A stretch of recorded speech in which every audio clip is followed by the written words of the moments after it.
Today I'm gonna be making the nether portal for you guys. First you need some obsidian, which is right here.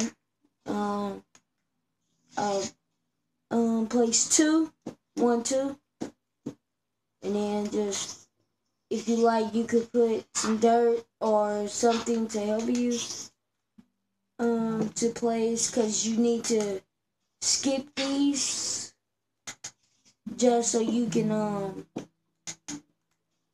put that right there, but it's other ways you can do it.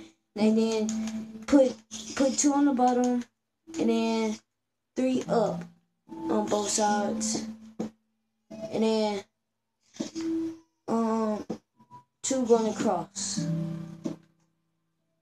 And then you will need some flint steel to in the middle. Oh snap! Button to do that. But hold on, I was just seeing something. But yeah, that's all for this YouTube video. I will be doing more. And alright then, please subscribe and like.